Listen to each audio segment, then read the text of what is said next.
আজকের যে আয়োজনটার ব্যাপারে কিছু বলেন, কেমন লাগলো বা কোন শর্ট ফিল্মটা একটু বেশি ভালো লাগলো? আমার খুব ভালো লাগছে, সবগুলাই ভালো লাগছে, তবে সবচেয়ে মাকে সেবা করাটাই আমার সবচেয়ে বেশি ভালো লাগছে। আর যেখানে সেখানে ময়লা আবর্জনা না ফেলা, সেটা আমার খুব ভালো লাগছে। আজকের অনুষ্ঠান কেমন লেগেছে তোমার? ভালো লেগেছে। ভালো লেগেছে? কত ভালো লেগেছে? অনেক অনেক ভালো লেগেছে। আজকে আমরা যা যা শিখেছি তা কি আমরা কালকে থেকে করব? ইনশাআল্লাহ করব।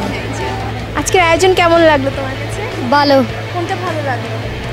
ওই যে আমরা আমার আম্মুকে সেবা যত্ন করব। আম্মুকে সেবা যত্ন করবে, এটা বেশি ভালো লেগেছে। হ্যাঁ। আমরা অহনিশ ফিল্ম আজকে এসেছি আমাদের অ্যান আওয়ার উইথ অহনিশ এই শোটি নিয়ে কক্সবাজারে একটি মাদ্রাসায় এবং প্লাস ইয়াতিমখানায়। আজকে এখানে যে বাচ্চাদেরকে দেখতে পাচ্ছেন এদের মধ্যে অনেকেই ইয়াতিম এবং অনেকেই এই মাদ্রাসার স্টুডেন্ট। আমরা জানি যে অ্যাজ এ মাদ্রাসা স্টুডেন্ট আমাদের দেশে এই প্রত্যন্ত অঞ্চলের মানুষগুলো এই ধরনের শিক্ষণীয় ভিডিওগুলো দেখার সুযোগ পায় না। আমরা অহনিশ ফিল্ম সেই ঢাকা থেকে চলে এসেছি এই মানুষদেরকে অল্প হলেও কিছু জিনিস শেখাতে।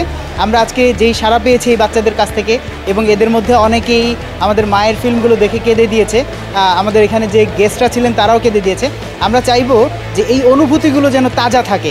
এই বাচ্চা বাচ্চা বয়সের মানুষগুলোর ভেতরে যে কাদামাটি, এই মাটিকে যদি সুন্দরভাবে আমরা ভাস্কর্য তৈরি করতে পারি, সেই ভাস্কর্য ভবিষ্যতে একটি মানবিক ভাস্কর্য রূপ নেবে এবং আমরা আশা করব এই বাচ্চাগুলো আজকে যা শিখলো এই শিক্ষাগুলো তাদের জীবনে অত্যন্ত চমৎকারভাবে কাজে লাগাতে পারবে। কক্সবাজারের যে অধিবাসীরা আছেন আমরা সবাইকে অনুরোধ করব আপনারা এই সকল বাচ্চাদেরকে এবং যারা এইভাবে ভবিষ্যৎটাকে সুন্দর করতে পারে তাদের মধ্যে সম্ভাবনাগুলোকে বাঁচিয়ে রাখেন এবং তাদেরকে ভালোবাসুন। তাহলে ইনশাআল্লাহ খুব নিয়ার ফিউচার আমরা অসাধারণ একটি বাংলাদেশ, অসাধারণ একটা পৃথিবী পাবো।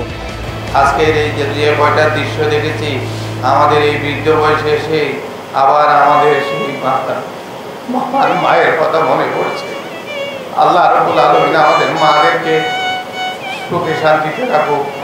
আমরা সকলেই দোয়া করি, সকলে রব্বি রহমহুমা কামা রাব্বিয়ানি সগীরা।